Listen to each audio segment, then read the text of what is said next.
Anda menyaksikan Breaking News CNBC Indonesia. Berikut kami hadirkan informasi terkini terkait kebijakan pemerintah melonggarkan penggunaan masker di luar ruangan.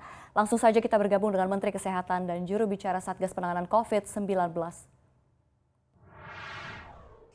Yang pertama adalah bahwa kenaikan kasus COVID-19 itu disebabkan karena adanya varian baru. Jadi kita sudah melihat bahwa penyebab utama lonjakan dari kenaikan kasus COVID, next slide, adalah karena adanya varian baru.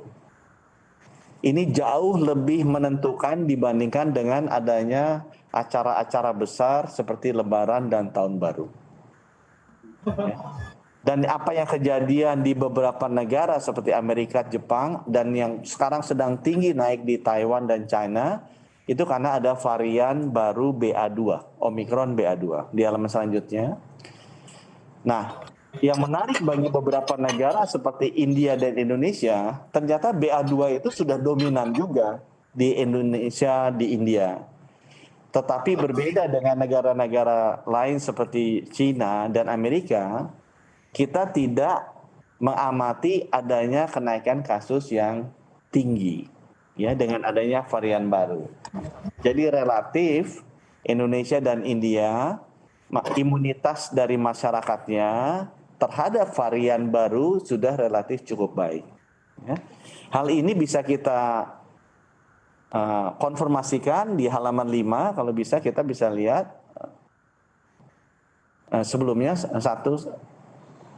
halaman 6, ya, halaman 6, bahwa kita kan Desember melakukan sero survei untuk melihat kadar dari antibodi yang sudah ada di masyarakat, khususnya di Jawa Bali. Untuk masyarakat Jawa Bali, sekitar 93% sudah memiliki antibodi. Antibodi ini bisa berasal dari vaksinasi yang diberikan oleh pemerintah, atau juga bisa berasal dari infeksi yang diberikan oleh yang kuasa lah, karena kita terkena. Nah, sebelum mudik Lebaran kita jalankan, kita melakukan sero survei berikutnya untuk melihat kondisinya seperti apa untuk grup orang yang sama. Ternyata naik dari 93% menjadi 99,2%. Ini disebabkan kombinasi sekali lagi karena adanya percepatan dari vaksinasi, tapi juga karena memang penularan Omicron yang jauh lebih tinggi dari Delta, 20%-an di atas Delta, sehingga banyak juga masyarakat kita yang tertular, sehingga memiliki antibodi yang berasal dari infeksi. Data yang menarik juga di halaman berikutnya kita bisa lihat, bahwa bukan hanya jumlah populasi masyarakat yang memiliki antibodi lebih banyak, tapi juga titer antibodinya atau kadar antibodinya jauh lebih tinggi. Jadi kalau bulan Desember, rata-rata kadar antibodi atau titer antibodinya dalam order ratusan, ya mungkin kalau saya lihat ya sekitar 500-600, tapi begitu di bulan Maret kita ukur untuk grup yang sama, kadar antibodinya naiknya ke order ribuan. Ya mungkin 7.000, 8.000 ordernya. Ini membuktikan bahwa masyarakat kita selain yang memiliki antibodinya tumbuh lebih banyak, tapi juga kadar antibodinya atau titer antibodinya naik lebih tinggi. Bagaimana penjelasannya? Karena memang banyak rakyat masyarakat Indonesia yang sudah divaksinasi kemudian terkena Omicron.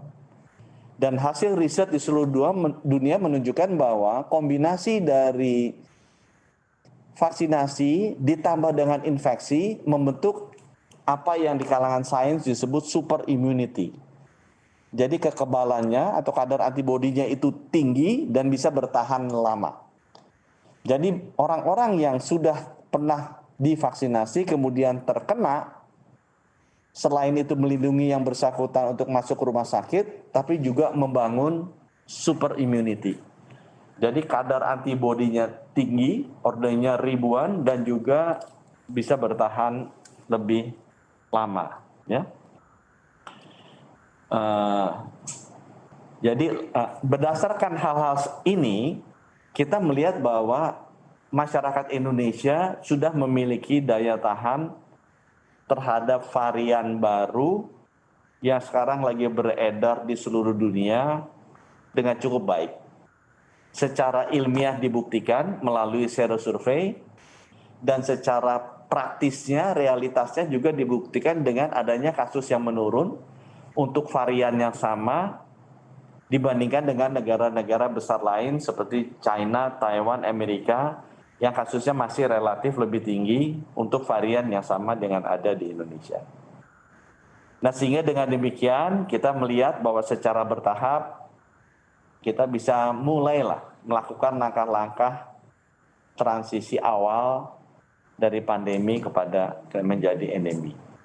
Jadi kalau boleh di halaman 11, kita juga selalu melakukan benchmarking dengan negara-negara lain. Kita melihat bahwa hampir di semua negara kebijakan maskernya itu khusus untuk indoor. Ya. Outdoor bisa dibuka tapi dengan catatan-catatan tertentu. Jadi misalnya di transportasi umum tetap harus pakai. Juga kalau misalnya kita merasa tidak enak badan, batuk-batuk juga sebaiknya tetap dipakai dan beberapa hal lainnya gitu ya. Kalau kita juga merasa tidak nyaman karena rupanya teman-teman kita yang ada di luar banyak yang batuk, kita tetap pakai. Itu merupakan salah satu pendidikan ke masyarakat bahwa sekarang masyarakat memegang peranan yang lebih besar untuk menentukan langkah-langkah atau protokol kesehatan apa yang harus dilakukan oleh dirinya sendiri untuk melindungi dirinya sendiri dan juga orang lain. Ya, ini juga adalah bagian dari edukasi ke masyarakat, sehingga masyarakat Indonesia menjadi lebih siap untuk memahami bahwa tanggung jawab menjaga kesehatan kita adalah tugas kita masing-masing. Ya, adalah tugas kita masing-masing. Nah, berdasarkan apa yang tadi kita sampaikan di halaman 12, mungkin kesimpulannya saya bisa sampaikan adalah mengulangi tadi yang disampaikan oleh Bapak Presiden, bahwa sekarang pemerintah sudah tidak mewajibkan penggunaan masker di ruang terbuka. Ya, kecuali kalau misalnya dilakukan di ruangan tertutup, tetap kewajiban pakai masker tetap ada. Di ruang transportasi publik, karena banyak transportasi publik kita yang menggunakan AC dan tertutup.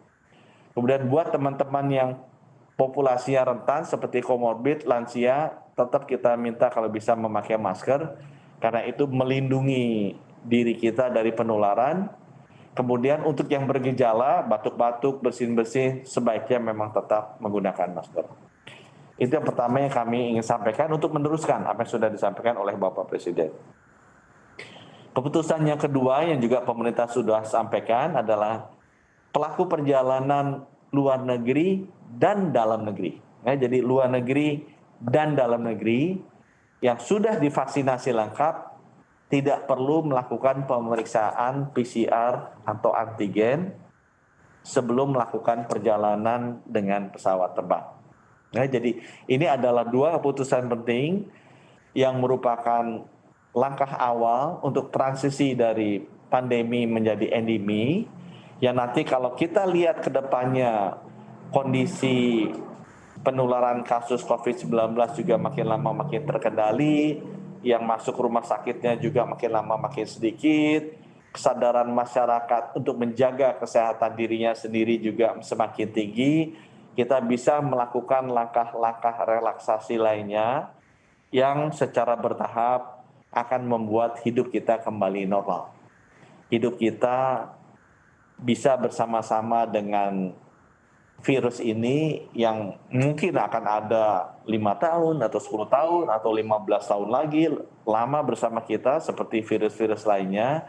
Tapi kita mengetahui bagaimana caranya kita bisa menangani virus ini dan hidup bersama dengan virus ini. Nanti saya akan persilakan Pak Wiku untuk bisa menyampaikan secara rinci teknisnya seperti apa. Cuma saya ingin sampaikan bahwa maskernya, penggunaan masker tidak wajib di luar itu bisa dilakukan segera. Sedangkan untuk yang tidak menggunakan PCR atau antigen, kalau sudah divaksinasi lengkap, nanti akan ada waktu cut off-nya yang nanti akan disampaikan oleh Pak